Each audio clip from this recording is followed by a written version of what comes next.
Freebird's World Burrito is called a quesarito. It's a quesadilla filled with beans, rice, your favorite protein, toppings, rolled like a burrito, on crisp on the outside, cheesy goodness on the inside. Try it today. That's what they sent over for us today, so I'm anxious to dig in to my quesarito and try this sucker out today. By the way, if you're stuck at work on a Monday, super busy, maybe you're just having one of those dumb Mondays where you can't get away from anything, got a bunch of meetings, just can't get out of the office. We have those days sometimes. They deliver, by the way. They cater and they deliver at Freebird's World Burritos. They do DoorDash, they do Uber Eats, all that stuff. So all you have to do is go click on their website, Freebird's World Burritos, freebirdsutah.com, and check them out. They'll do the catering for you as well. Anyway, quesarito today, I'm looking forward to it. It's got a little steak in it today, spinach tortilla, rice, beans, cheese, a little tomatillo, little pico de gallo. Should be delicious. Can't wait to dig in. They got 2 locations, too, by the way. If you can get out of your office on a Monday, you're not having one of those dumb Mondays full of meetings and all kinds of other stuff. Sugar House, right across from Sugar House Park, and down in Sandy, right across from Shields in the parking lot there in Sandy, 114 South. It's Freebird's World Burritos. Utah added we were talking about draft and stuff like that today, and that's great. Utah had 5 drafted, 9 signed, 9 total. Go to the NFL this weekend. Utah State had 1 drafted, but 6 total go to the NFL, and BYU had a couple of guys go too. Utah's done with spring football, and it's a little bit of a quiet time. You know, they're finishing up classes and finals and stuff like that going on for the next week or so. Then they'll get a little bit of time down, then they'll be back for summer conditioning, but they the one position I think we'd say coming out of spring football was still a little bit in flux for Utah was the offensive line, right? And we heard Jim Harding and Kyle Whittingham both say it, and Andy Ludwig a little bit too. They've got to find their 8 or 9 guys, and they've got 3 guys I think they're pretty good with right now: Darren Paulo, Nick Ford, and Orlando Umana. They've got to find those other 2 spots, and they like their guys, and they've got some guys coming in this summer. Well, they added another guy today, but they added a guy in the transfer portal that's got some college football experience at the D1 level. Not a Pac-12 player, but he played at Marshall. Good football program. His name is Alex Locklear. He's a 6'5", 340-pound graduate transfer out of Marshall. He played 35 games for Marshall, the Thundering Herd, over the last few years. Played a different couple of positions. He played at guard. He played at tackle. And that versatility will help him with Utah. And what they have now is a guy that's got some experience at the D1 level. Now, we know Bam Olaseni is a guy they want to come in and play, but here's the thing. Bam's never played Division I football before. He's played JUCO and played JUCO at a high level. That's different. A guy like Alex Locklear has played Division I. Now, he's not played it at the Pac-12 level, but he's played it at a good program in college football at Marshall. So Utah adds a little bit of depth today at the offensive line spot with Marshall grad transfer Alex Locklear. And by the way, don't be surprised. They're going to keep their eyes open in that transfer portal. We know kicker's a position of need. They're going to look at that. Wouldn't surprise me if they brought in another offensive lineman with some experience. This is a big year for Utah. This is a year that it all sets up for them to take yet another step. It sets up for them to be perhaps a favorite, if not the favorite, in the Pac-12 conference. They will be the favorite in the South. There's no doubt about that. Are they the overall favorite in the league? I think they are because I think they've got the fewest questions. Some others will put Oregon, maybe Washington in that mix. I think Washington's going to be good. I just they're replacing 10 defensive starters, and I think they're replacing 14 or 15 overall starters. That's a lot of experience you're replacing. Oregon might be good. They've got their quarterback back. Justin Herbert's terrific, but they've got some other holes they've got to fill too. By the way, Dennis Dodd came out with his latest way too early preseason top 25 post-spring football. He's got Utah at number 12, which is, I think, about the range where they should be. I think they should be in that 10 to 15 range. He's got Oregon at 10, which I think is a little high for Mario Cristobal's team. He's got Washington at 15. That may be a little high for Washington, too, considering the losses. But again, I just have to see it. We'll see. So anyway, a couple of notes. We're going to check in on the 2-minute drill with both the Niners and the Buccaneers to check in on the thought process behind signing Wisnowski and Gay. Jake Heaps is going to join us to talk a little college football and Seattle and what they saw in Marquise Blair. and also bringing in another player, too. I think it was Jordan Ungasiva who's going up there as well. And talk some football with Jake Heaps, Everett Gray to talk some playoff basketball, all coming up in the noontime hour. So stick with us. Bill Riley Show, Utah's #1 sports talk, ESPN 700. It's time for the 2-minute drill. A quick hit look at stories that are trending both locally and nationally here on the Bill Riley Show on Utah's #1 sports talk, ESPN 700. Kind of wrapping up the draft here today with the local guys and where they landed. Utah had a good weekend. 5 guys drafted, 4 signing free agent contracts, so 9 all told. Heading to the league this summer, including their 2 specialists. We'll check in on Wisnowski in a minute, but we thought we'd start here on the 2-minute drill with kicker Matt Gay, Lou Groza Award winner, biggest leg in college football. Drafted in the 5th round by the Buccaneers. Greg Allman's with us. He's the Bucs beat writer from the Athletic. Greg, how are you? Doing well. Thanks for having me on. Good to have you on today. So they've got Cairo Santos on the roster, and Santos is a proven NFL commodity. Are they bringing Gay in with the intention of having him win the job? Is he trying to push Santos? Is he insurance? What's the Bucs' thought process with Matt Gay? No, I think you draft a guy in the 5th round. You intend for him to make the team. It'll be a competition, though. I mean, they just re-signed Santos this spring. They gave him a pretty modest salary. It's about $195,000 guaranteed. So Gay should have more money than that guaranteed just as a 5th-round draft pick. But ultimately, it'll be decided on the field. I think they'll let them both kind of duke it out in the preseason. They've gotten into trouble drafting kickers and having them not go well in the past. So I think it's probably in Gay's best interest to go ahead and make the team. Yeah, I would say so. Matt's a terrific kid, very mentally tough and mentally sound, good soccer player, as most of these kickers are today. I would say that this has been a point of contention with both the Bucs and probably their fan base over recent years. What's he stepping into from a team standpoint and a special team standpoint there in Tampa? Yeah, they struggled. This is the 7th year in a row they'll have a different kicker than the year before if he's the guy. Went through 2 kickers last year. They've struggled. And they've tried spending a lot of money in free agency. They've obviously tried putting a high draft pick into a kicker before. So it's a little bit of just you don't want to say a curse, but I mean, it's about a decade-long run they've gone without a proven kicker. So the idea that they might have somebody that's a long-term answer, that part of it is very exciting for their fans here. So when will he be in? What's the request? In the old days, they'd always bring the rookies in the next week. There'd be a rookie minicamp. When is the first rookie minicamp that Matt Gay will be down in Tampa? Yeah, it's a 2 weekends from now. So May 10th is when the rookie minicamp is. So he'll have a weekend here for that. Then a little bit of time off, and then before you know it, it's OTAs and training camp before that. Outstanding. Thank you, Greg. Appreciate it. Thanks for the insight of the Bucs and Matt Gay. Y'all take care. Take care. Greg Allman with us here from The Athletic on the Bucs. So Matt Gay going to be paid more than Santos, at least signing up front. He's going to have to win that job, but it sounds like they want him to win that job. Mitch Wisnowski, probably even in a better situation with the Buccaneers or with the 49ers. 4th-round draft pick. Big contract on the way for him, and pretty cool video they put out when John Lynch called him over the weekend. Our next guest on the drill here covers the 49ers. Joe Fan does for 49ers.com. Joe, how are you? I'm doing great. Thanks for having me. Good having you on here. So I thought both specialists would be drafted. They both have been fantastic, and Wisnowski for 3 years and a 2-time Ray Guy Award winner, the whole thing, but 4th round seemed pretty high. I thought maybe 5th or 6th for those guys. What was the thought process in the war room there with the Niners in grabbing Wisnowski where they did?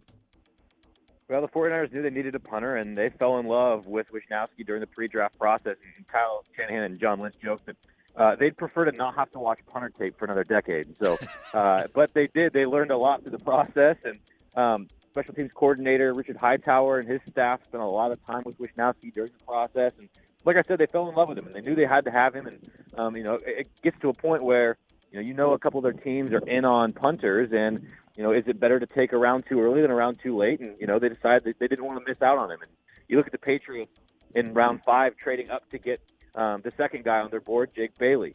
So it's not sexy, and you always would like to say, they should have taken him in the 7th round. Well, I think the 49ers were pretty confident he wouldn't have been there in the 5th round, let alone the 7th. And so, it's not going to create headlines in a positive way necessarily, because no one is looking at their 4th round being like, hope we land a punter in this one. But I know the 49ers are very excited to have him. Well, I think what you said at the very top is absolutely true, whether you're in college or whether you're a pro coach.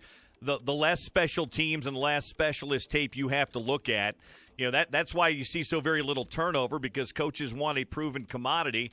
Wishnowsky can prove himself and win that job. You are probably locked in, especially at the punting position, where it seems like punters have much more longevity in the league than place kickers do. Yeah, and there will be no competition. I don't know, Matt. He's going to be their guy. John Lynch said, he anticipates him being a decade-long guy with the 49ers. I mean, they're envisioning this as a long-term relationship, and obviously they expect big things from him, as the fan base will, and that's kind of the other side of the sword is, when you draft a guy in the fourth round, whether you got to make sure it's the right pick, right? Because there's going to be a lot more pressure. You look at, you're just talking to someone with the Bucks. You draft a kicker in the second round. Well, you better not miss a kick, because those are the expectations you have on a guy when he's taken the second round. So, the 49ers expect big things of Wishnowsky, but the fans are going to expect that as well, given the stock put in him in the draft. Before I let you go, another Ute in that area. I know last year Fred Warner from BYU had a terrific year and solidified that middle linebacker spot. Where's Pete Tonga in his development? Is he still part of the Niners' plans? Yeah, Peter Tal, in my opinion, is still a part of it. Good dude. Everyone loves him. A guy who's really growing. He's young to the game of football when he got here, and has continued to grow through his 2 years here. And the challenge for him is just a bolstered pass rush. You add Nick Bosa, you add D Ford. Roster spots are going to be at a premium along the defensive line, but I know the coaching staff still believes in him. He believes in himself, obviously, and he'll be on the bubble, but he'll one of those spots come training camp time. Hey, Joe, thanks for jumping on board. Really appreciate it. We'll talk to you again. My pleasure. Thank you. Thank you, Joe. Joe Fan from the 49ers and their senior reporter from 49ers. I said Pita Tonga. I meant Pita Tamoipenu, who's been there for a couple of years now. Freakishly good athlete. But, again, he didn't start playing football till literally, I think, his junior year. It was his junior or senior year at Tempview, where he had like 27 sacks, some ridiculous number in 1 year. He's still learning to play the game, but he's a very productive guy and a good guy and a hard worker and a good learner. Appreciate both Alman and Fan giving us a little insight on things. More insight to come on local guys going to different places. A name that you guys knew well from his days at BYU. Now doing a little work for ESPN 710 up in Seattle. I think he's doing a little quarterback coaching too. Jake Heap's joining us here on the Bill Riley Show. Jake, how are you? Hey, I'm doing great, Bill. How are you? Doing fantastic. So catch us up. What are you doing? I know you're doing some work for 710. What else are you doing up in your hometown? Yeah. So having a blast doing radio here at 710 here in Seattle, and then also have my quarterback academy that I'm partnered with Russell Wilson. So we have the Russell Wilson Quarterback Academy, and we're having a blast with it. We're working with some of the top high school kids in this region, youth level kids, and then also we're really getting into the college levels and the NFL levels. We did our first NFL draft prep group this year, and so that was a lot of fun, and we'll continue to keep growing in that area. So just staying busy, Bill. So wait a minute. So what? 710 employs two quarterbacks now. You've got Heward and Heaps. That's right. And by the way, you need to tell Russell, if you're doing a lot of the legwork, your name needs to be on that football academy too, because I'm guessing you're there more day to day than Russell Wilson is, Jake. That is true. That is true, Bill. All right. Let's start first with the NFL draft stuff over the weekend. Seattle, in a little bit of a surprise move to a lot of people outside of Seattle and maybe even inside Seattle, took a second-round safety from the University of Utah, Marquise Blair. Now, people that know Marquise Blair, people around here that have watched him play for a couple of years, know that he fits that Seattle Seahawks safety profile. He is a thumper. He is a hard hitter. He plays with reckless abandon. What was the reception of the Blair pick up there, especially with a guy like Taylor Rapp, who was still sitting on the board when that pick was taken? Yeah, I think if you're talking about Seattle fans, I think they would have loved to have seen Taylor Rapp be picked. And there was also a couple really unique dynamic players, and in the secondary in particular, there's been a lot of question about versatility. And so when Marquise Blair's name came across, a lot of us were kind of doing a double take, like, oh man, we haven't heard much about him, except for a few of us who have watched him play through the Pac-12 and also just kind of doing our research. And when this pick came around, I was really fired up. You really dig into this. and this fits perfectly for what the Seahawks want to do, the style that they play in. Obviously, the way he plays, the style that he plays, it reminds you of Cam Chancellor in the type of hitter that he is, an aggressive hitter. He is not afraid to come up and hit anybody, which is something that this team has missed since Cam's been gone. And to have that kind of presence when you're in a division that is so offensive driven, with the 49ers, with the Arizona Cardinals and the LA Rams, and to be able to really hit home on a strong defensive player like this that has such a presence, it's great, and it fits exactly what they want to do. And I know Pete Carroll and John Snyder have talked about the penalties that he has accumulated because of his reckless hitting, and they know that they're going to shore him up as a tackler and teach him how to hit in the strike zone the right way. And if there's anybody that can do that, it's the Seahawks. They've been on the forefront of that side of things. But the other thing, when you dive into this, the reason why I love this pick so much is not just that he's a great hitter. There's a lot of those types of guys, but he is very versatile. He played mostly in the middle of the field for the Utes, and the Seahawks right now have a very versatile safety in Bradley McDougald that can play strong safety as good as he can play free safety. And so you add Marquise Blair into that mix, and you've got a really good safety group that doesn't matter who's in the box, who's playing in the middle field. They're both very competent. They both can cover, and so it allows them to be strong in all aspects. Jake Heap's with us. I love making Jake break down some Utah football players. It's fantastic here on the Bill Riley Show today. He's located up in Seattle. He does some work with 710 ESPN, so he's very well aware of these things. Another Utah player was taken around later, and I had Cody Barton sitting in here in studio with me this week, Jake, and he told me, he said, I've had a handful of teams tell me they're going to take me in the third round. And you don't know if that's bluster or if that's posturing, but he said it was a handful of teams. It wasn't one or two. And sure enough, Seattle was one of those teams. They take him with the third pick, or their third round pick. And Cody's a guy that was really a self-made guy. He wasn't a highly touted recruit out of high school. Played at Brighton High School, kind of really was a self-made guy and didn't really get a chance to be a starter in the program, Jake, till his senior year, but made the most out of it, was an all-conference linebacker in the Pac-12. Now they've got some good linebackers, including a guy that played up at Utah State and Bobby Wagner. Where does Cody fit in, at least initially? Is he going to be a guy that they're going to look to get starters minutes, or is he going to be a guy that's a special team / he can play inside or outside, so they look at him as kind of a utility guy?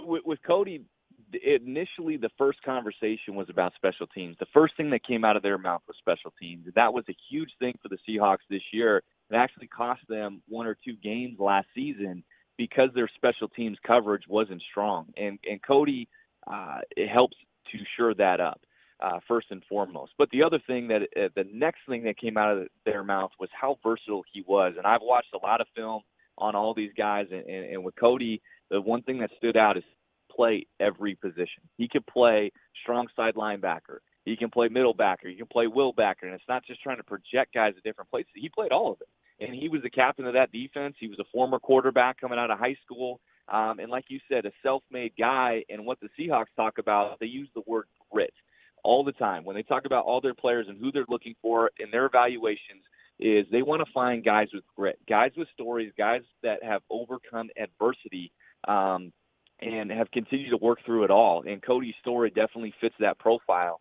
And I think right away he's going to be able to come in and he's going to be able to command, trying to start at that Sam linebacker position, because he'll be competing with Barkevious Mingo for that position. And if the Seahawks could let go of Barkevious Mingo, who again is another strong special teams player outside of their starting Sam linebacker, they could save $4 million in cap space. So they're getting younger, and the other side of it, too, is that you have Bobby Wagner, you have K.J. Wright, you have Michael Kendricks. K.J. Wright and Michael Kendricks are kind of up in the air in terms of their health and also their availability. So if anything was to fall through, now you have Cody Barton, who is somebody that they can rely on, not only to be a really good, versatile player who can cover, who is instinctive, but also they can trust to be in the right place at the right time. And that was something that they were lacking in terms of their depth behind K.J. Wright. And so they were able to shore that up with Cody Barton on that pick. Not a special teams player, but also using him in a lot of different ways and in all positions in that linebacking core. Former BYU quarterback Jake Heaps, and now college football and pro football analyst with ESPN 710, also runs a quarterback academy up in Seattle with us here at the Bill Riley Show today. Where is this Seahawks team? In your mind, Jake, they were 10-6 a year ago. They just gave Russell Wilson his big contract. But it's an interesting team to me because on paper they're good, but even with Russell back, I wouldn't look at them and say they're going to be a team that challenges the Rams or the Saints or somebody in the NFC this year. So where are they? Are they just retooling? Are they rebuilding? Where are they kind of in the big picture process in the NFC? Yeah, Bill, it's a great question. Last year, the big focus was retooling, that word specifically, and they were able to get that done. I mean, there were a lot of national media that were pegging them as a 4-12 season last year, and they were able to really surprise people, going 11-6, getting themselves into the playoffs. And I know they're shooting for higher than that this year. I know on paper their defense doesn't look as strong, specifically on the defensive line and in the secondary, but this is a group that, and a coaching staff that prides themselves on development and getting guys that maybe not all the mock drafters had high on their boards, but getting guys that fit their system and developing them into really good players. And this is the first time, Bill, since really 2011 and 2012 that there has been this much competition and this much youth on this football team. And so that is reason to be excited. And I know that's what Pete Carroll and John Schneider are very excited about, is that there's going to be a lot of healthy competition going into this training camp, and they're asking a lot from their rookies, their year 2 guys, and their year 3 guys, and they've had success and had a very, very successful run starting in 2012. So they're trying to recapture that, and whenever you have Russell Wilson as your quarterback, you've got opportunities to win football games, and really your floor is around 500, and your ceiling can be Super Bowl contention. Now, I think that they're better than 500. I think that they're a playoff team. And how serious are they in contending for a Super Bowl is yet to be determined. I think the other thing that they're going to do, Bill, in this offseason, this next phase, is once May 7th, May 8th hits, they are going to go after some defensive end pass rushing help, veteran pass rushing help. And so another name that's being floated around here is Ziggy Ansah, potentially being signed on with the Seahawks to potentially help out with that pass rush. So that's the next phase of it for them. On paper, it may not look like a sexy roster with a lot of guys that can do some damage, but here in Seattle, we know not to question Pete Carroll and John Schneider. They, time and time again, they have found guys that fit their system, and guys like Marquise Blair and Cody Barton help in that turnaround. And so I expect both of those players to make great contributions for this team this upcoming season. Well, as a Chiefs fan, I've got to say I was not upset about the Frank Clark acquisition. If he puts up numbers similar to what he gave Seattle, I'll be very pleased, because that Chiefs defense, when they traded Dee Ford and then got rid of Justin Houston, who I love, but the NFL is such a money game, you've got to make those decisions. I was not unhappy. A lot of people said they paid a steep price. I don't think so, because you can't put a price on edge pass rushing. And if the guy ends up being a player, just if he puts up numbers like he put up in Seattle, to me, he's worth it. Yeah, Bill, Frank Clark is a guy who's absolutely worth the price tag. The thing is, for Seattle and what they wanted to do, they wanted to get back to having great depth across the defensive line. And Frank's price tag, the market, with DeMarcus Lawrence and then with the Chiefs being so aggressive in terms of what they would want to get for Frank Clark, the Seahawks really kind of didn't have a choice here. They had an opportunity. They were coming in the draft with 4 picks. They were offering a first-round pick. The Chiefs were offering the Seahawks a first-round pick, and that's something you just can't pass up. And they love Frank Clark here. Everybody loved Frank Clark here. This was not something where we let him go because we knew something that the Chiefs didn't. I think Frank Clark, his best days are ahead of him. And, Bill, halfway through the season, it kind of seemed like Frank Clark was kind of this specialist, this rush-the-passer-only type of guy. And then after that midpoint, he started becoming a game wrecker. He started making his presence known not only in getting after the passer, but also in the run game as well. And that's something that if I'm a Chiefs fan, that I'm very excited about, because Frank's game is only growing. He hasn't reached his peak by any means. He is a special athlete, a versatile player, a dynamic player. and a guy who's going to make his impact felt throughout the entire game. So we're all wishing Frank the best, nothing but the best here. And as we're trying to rebuild and replace Frank Clark, we're trying to do it more by committee instead of just having one specialist. Hey, before I let you go, let's shift gears for just a minute. We were talking about some college football stuff. Utah preseason polls anywhere from about 10 to about 15. I think they've got the fewest questions of anybody in the league. They'll win the South, I think, Jake, this year. The North is up for grabs. Everybody's picking Oregon. I guess I'm taking the wait-and-see approach with Oregon. I'd be more willing to bet on Washington. But, man, you know this, Jake. Replacing 15 starters and 10 on defense, even as well as they've recruited, is a tough thing to do in a single year. You tell me. You're up there, but you're not a Washington Husky guy like a lot of guys in that market are. So I'd just be curious to know your thoughts on Chris Peterson's team this year, and is it realistic to expect them to repeat as Pac-12 champions this year? Bill, I think it is. The real reason why is because of Jimmy Lake and their defense. They continue to restock on talent. And the thing through all spring has been how well their defense has looked, how dynamic some of their players are. And so that would be the reason as to why. Their offense still has a ton of questions, Bill. They struggled last year offensively under new offensive coordinator Bush Hamden. And they had a great group. And the offense, they lose key players. They lose Jake Browning. They lose Myles Gaskin. They lost Caleb McGarry, who just got drafted 31st overall to the Atlanta Falcons. So they lose 3 impactful players, but that's it. They only lost 3. And they're able to replace them with some good players, and they might potentially upgrade at quarterback with Jacob Eason. But the thing is that the jury's still out on what this offense can be. And can they find their rhythm and find their groove on offense? They're soul searching right now, Bill. And so they're gonna be very good on defense once again. It's really a question of, can this offense reemerge and become what the potential is of this group? That's the biggest question going into this. I'm with you about Oregon. Even when Oregon was set to win the Pac-12 midseason last year, I wasn't buying into it. I think that this is a group that's still trying to make it. I think it's a fake it till you make it mentality down there in Oregon right now. They've got a ton of talent. They returned Justin Herbert. There's a lot to be excited about. But if there's 2 teams that I firmly believe that are going to compete for the Pac-12 title again, it's going to be Washington and Utah. And Utah under Kyle Whittingham, what do you want from them? They're always going to be tough. They're always going to be gritty. And really it comes down to, can they develop an explosive offense? It's kind of similar to what Washington's dealing with here. Can the offense be more for Kyle Whittingham? And I think that's been the question for them for a long time, since the days of Brian Johnson. Jake, great catching up with you. Continued success up there with the quarterback camps and obviously ESPN 710. Let's chat again this summer as we get a little closer to football. Sound good?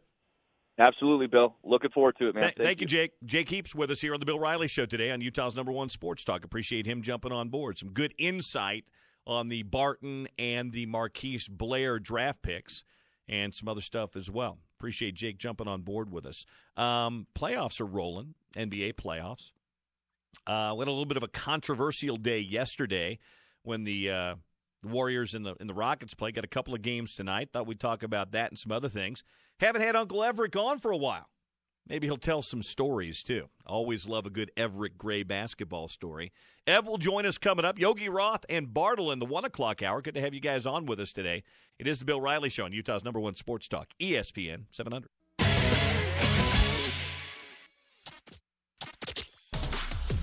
Let's talk some hoops here on the Bill Riley Show with a former college basketball and NBA player, Everett Gray. Everett has the pulse on all things taking place on the hardwood from high school to the pros, and it's all heard here on Utah's #1 Sports Talk, ESPN 700. So I asked a question today on Twitter, Jazz fans, now that your team's out of the playoffs, who are you rooting for to win the title? Corey Christensen said the Bucks. They're a small market team. Adam D says Blazers, however, minus Cantor. Ryan Jorgensen says, hey, Blazers or Toronto. All right, fair enough. Carl Jensen says the Warriors. TJ says Lillard. The world's greatest grandma. Yeah, I like that handle. Portland. I like that. Rip City is another one. Draper Ute says Portland or Toronto. And Devin, with about 4 N's, says the man who played college in Utah, Damian Lillard. Art Moe saying anybody but the Celtics or the Warriors. So we'll ask our next guest who he's rooting for, if he's got a rooting interest, what he thinks of the series that he's seen so far and more. Good friend of the program, Everett Gray. Ev, how are you? I am great. How are you, Bill? Doing fantastic. So what's been your read? Now, do you have a favorite? Is there a team that you're rooting for you'd like to see win this title? Jazz are out right now, hometown team. I'm just curious if you've got a rooting interest right now. I'm always a big fan of local kids and Dame. I would love to see Dame get there, but it'll be hard. But I like rooting not for teams. I like rooting for players. And I'm a big Dame fan. I'm a big LeBron fan.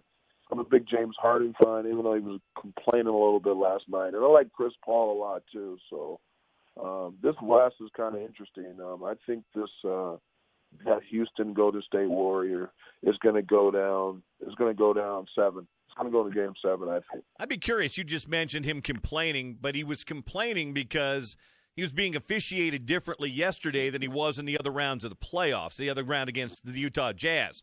Well, what's your this rule is something that we never really had till about 4 or 5 years ago, Everett. Now it's become a big deal. The landing zone, the kicking out of the legs. It's two things here. The defender's got to give the player a chance to land without, coming down on top of them. Right. But what we have now is guys like Steph Curry and guys like Kevin Durant, guys like James Harden, even Klay Thompson, great three-point shooters. They all kick their legs out trying to draw the foul. Now, guys have done that for a long, long time. Craig Hodges used to do something like that, but. Give me your read on this. What's your read on what happened yesterday, and how should it be called? How would you like to see this call officiated? Yeah, let me give you. There are some unwritten rules, just like baseball. There's some unwritten rules to closing out. So any basketball head knows this. Anyone that plays basketball, no one teaches closing out with your feet underneath another guy. It's just an unwritten rule. It's just a general respect for the next player. You don't put your foot underneath a guy closing out. That's just nobody teaches that. I teach close, quick closeouts. You can close out to the side of a guy. You can close out to the middle, turn and box a guy out. But you don't really teach that. So they were doing that on purpose. You can break an ankle that way. That's why they changed the rule. I think they changed it after Kawhi got hurt. But I get the situation where people close out and they kick their legs out, but that's why they kick their legs out, because nobody teaches a close out with your feet underneath another man's foot. So those guys, they know it's going to be a flyby, so they kick their legs out and they know they're going to get the call. But good reps catches that. It's not. Some of that last night, there were fouls. Those were fouls, and I guarantee you the next time they play, Bill, they're going to call those, or either Golden State's going to adjust how high they're going to close out to. Well, my point is always, and I'm sure it was your point too when you played at whatever level you played, whether it was growing up in L.A. in high school, whether it was at UNLV, whether it was in the NBA or around the world where you play, the only thing you want as a player is consistency. Am I right? Right. You want to know how the game's going to be called from the jump. And in a 7-game series, you don't want it to be called differently game to game, much less, first half to second half. You want that same call game to game. So I think Game 2 is huge because, to me, however the game is going to be called in Game 2 is how it's going to be the rest of the series, in my mind. Do you agree? I agree. There's two things to this. The thing is, it's hard officiating James Harden. He is the skilledest guy in the league. I don't care what anybody says, but he knows how to draw fouls on people. And it puts so much pressure because technically he can go to the free throw line 20 times. Those refs know how many times James has been to the free throw line. So he's extremely hard to guard. Now on the flip side, Steph's going to struggle in this series because he's going to have to guard because he usually doesn't guard. Now he has to guard. Now, if you notice, he struggled because he had to guard Eric Gordon. He only had 18. He had a big one, though, over Nene. But he struggled when he has to guard. And that's going to be the story of this tournament, of this series, because Steph's going to have to guard. That means that's going to take away from some of his offense. And KD may have to carry these guys. I know one thing. Anytime it's late in the shot clock or end of the game, I'm trapping Steph Curry coming off the pick and roll. I'm not switching with one big guy off onto him at the end of the game. It seemed like that was the game plan for the Warriors too late. They were trapping either Paul or James Harden, whoever had the ball out front. Yeah, they're going to let P.J. Tucker or whoever else is there beat them, not those two. It was weird that they didn't adjust. I thought Steve did a good job. Coach Kerr did a good job by trapping James and whoever was in the pick and roll at the time at the end of the game. So who do you like in that series? Well, obviously, the Dubs have the first game, and it's not surprising. You're going to win a game at home. You usually do. Although if a couple of those fouls were called, Harden shot 15 free throws. He was 14 out of 15. D'Antoni says he probably should have had 10 more or 12 more. Even if you cut that in half and say he had 6 more, that's the difference in the game right there. They lose by 4. If he hits 5 out of 6 free throws, that's the difference. But anyway, that said, who do you like? I like George State in 7. But hear me out on this real quick. If those guys like Steph and Clay, if you go 7, I don't know if they're going to be healthy. I don't know. I don't know what's going to happen in that game 7. And anything can go in that game 7. And Houston proved that they can win there. And that was a close game. All those games are going to be close. It's not going to be a blowout. I thought Draymond, even though he drives me nuts, I thought he played well. But I like Golden State in Game 7. You say that. I'm curious from basketball. What drives you nuts? Because I think what drives fans nuts about Draymond might be different than what drives you nuts as a former player. What drives you nuts about Draymond Green? The fake tough guy part. So you don't think he's a real tough guy? You think he's a fake tough guy? No, anybody that talks a lot, that run their mouth a lot. Where I'm from, the dudes that run their mouth a lot, they usually get their butt kicked. The ones you got to watch out is the silent, quiet ones that don't say too much and just play. If you notice, he don't say, I can't cuss, but he don't say anything to Nene. He doesn't say anything to Montreal Have. Did you notice how he ran over to Montreal after that last series? Because Montreal is not a fake dude. He's a real dude. And it drives us a little bit nuts because he thinks he's a tough guy. I don't think he's a tough guy. I think he's just a front-runner type dude. But I like what he does on the floor, Bill. He does a lot of little things that people don't see. And he's a good player, but occasionally he drives me nuts. If you had to pick somebody right now in the NBA to take an end-of-game shot for you, who are you picking to take that shot? KD. Even over Dame, over Steph, over those guys. You're taking KD. I'm taking KD because he's a matchup nightmare. I mean, if he slants off him with a guard, he's going to take him down on a block. If you have a big or anybody his size that's not as skilled as him, he's going to take him off the dribble. I'm going KD. Then second, maybe I'm going to go with Kyrie. Kyrie over Dame Lillard? Yeah, but I mean, trust me, Dame is my guy. I got a story one day I'll tell you about Dame when he was just a sophomore freshman at Weber State when I played pickup with him. And all of a sudden I was like, this dude can play. He's called all my NBA friends. And I'll tell you the story later about that. But Dame has been doing it well. He hit some big shots, but there's been people that hit shots in bigger situations than Dame. Dame hit his in the first round. I mean, Kyrie's hit some in Game 7s on Golden State. Yeah, but how long ago? How long ago was that though? 3 years ago? Yeah. Was that 3 years ago? Yeah. Yeah. I mean, he's hit some big shots. Dame's hit some big shots too. I agree. I agree with you. Pick, I agree with you on KD. I've always said KD, even over LeBron. As much as I love LeBron, KD's a better shooter. And he's almost 7 feet tall, and he's a knockdown shooter. And like you said, he could post up a smaller guard. But for me right now, the guy that would be second to KD because, KD's 6'11", is Dame Lillard. I just think he's in a zone right now that nobody else is in, and he's always been a confident player, but now he's playing with another level of confidence because he's gotten his team through that round. And so I'm going to go right now after KD. I would go with Dame Lillard. Yeah, well, but it's like oranges, apples and oranges. Those 3 guys are the 3 main guys that want to take those big shots. And I like what Dame's doing. Hopefully he can keep his ladder up because he's been off like 3 or 4 days. Guys like that, when they have to get rhythm, they want to stay in the gym, keep playing. They want to continue to keep playing. We'll see how this first game turns out tonight. But I like Dame. Trust me, Dame's my guy, good friend. But those top three, and those are my top three: Dame, KD, and Kyrie. I want to ask you a Jazz-related question because it's very clear. Last year, Dennis Lindsey said, we're going to try and grow this group and we're going to try and get better. And they didn't necessarily get better from a advancing standpoint. I don't think they're a bad team. I think they're a good team.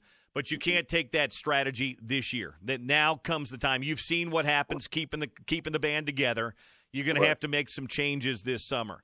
If you were Dennis, you can give me a player's name. You can give me a position. What's the if you were putting together a wish list or a needs list, what's number one on that list for the Jazz this summer, Ev?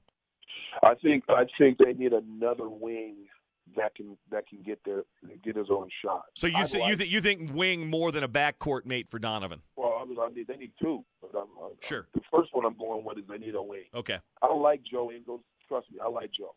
I think Joe is a good sixth man, seventh man coming off the bench, especially in the playoffs. You need scoring. Then you're going to need a point. We're talking about Kemba Walker. I don't know. That's a tiny backcourt with them two in the backcourt. You can get a good, young, solid point guard if you're going to have to package maybe Dante Exum and get a guy. I thought they should have put a trigger on Mike Conley. I think Mike will want to play here. I think they really need a back-to-the-basket guy. Favors is that guy, but he's not healthy all the time. Right. He's not healthy all the time. And Rudy is a dive and block shot guy, which is fun. But if we can get those three, if we can get three good pieces, a wing player like a Harrison Barnes, I think Harrison Barnes will fit in right here. He can get you some buckets. He's not that expensive. And then if you can still try to get Mike Conley, that's the deal. Now, even your third point guard, like Ronald Denton, you might call me crazy, but I like the kid from Syracuse that's been bouncing around a little bit, the 6'7" kid, Michael Carter Williams. I like him. No, I don't want to hear any Michael Carter Williams talk. I like him, man. I don't like it. There's a reason he's been on like 6 teams in 6 years. He can't play. He can't play. Oh, no, I disagree with you. You just need some more athletic wings.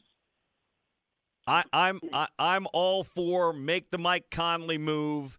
Right. And go after a Harrison Barnes type if you can. I'd love to shoot big for a guy like Tobias Harris, too. I love Tobias Harris. I'm just not sure if Tobias Harris wants to come to Salt Lake City. No, I don't think Tobias is going to. I think he'll stay in the East.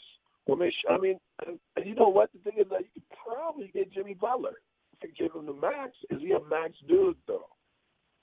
That's what you need. I would pitch at, so if you can get Jimmy Butler, he might come here. He went to Minnesota. He's played in small markets before. So my wish list is get you a good, solid wing so you can keep that kid happy, Mitchell happy, because that kid is special. I agree with you right there. Thanks for coming on today. By the way, do you like Portland to beat Denver? That series begins tonight, or do you like Denver to beat Portland? I like Portland in 6.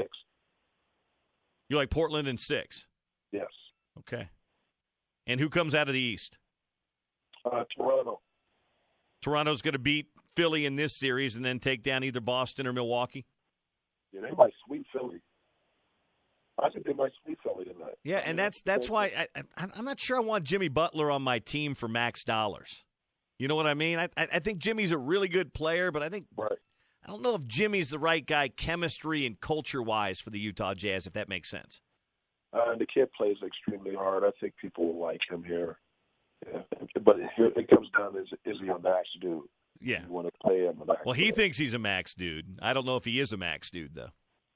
Well, kids, you know how it is. He's trying to get your paper. Well, no, you are what the market tells you are. You may think you're a max dude, but if you don't get max dollars, you're not a max dude. You are only what the market gives you, you know? Right. I'm with you. 100%. Only with you when you're right, Bill. Well, he's a max guest. There's no doubt about that. And he gets max. I owe him lunch and beers with Bill at some point in time. Oh, yeah. That's my guy, Everett Gray. Ev, I'll talk to you soon. Thanks. I'll talk to you. All right, there he is. Also, by the way, a heck of a high school tennis coach, too. He coaches tennis as well as basketball. I love Everett Gray. We didn't even get into story time. I don't know why he kept saying, I'm going to tell you that story about Damian Lillard later. Well, I want to hear it now. I'm going to have to get him back on soon and tell him right off the bat. Unless it's like something that's an off-the-air story that he doesn't want to share, in which case that could be the case because he's got a lot of good ones of those. He went to UNLV, for goodness sakes. When UNLV was UNLV, Ev's got a lot of those stories. I want to write the foreword to the book that he writes about his days in basketball. Anyway, good to have Everett Gray on with us here on the Bill Riley Show today. Taking a quick break. Back on the other side, we'll update the poll question, read a couple of your tweets and texts, and set up the 1 o'clock hour coming up. Just a reminder, playoff basketball tonight. We'll have the East Coast game, the Philly-Toronto game coming up at 6 right after Gunther and Ben, and right here on ESPN 700.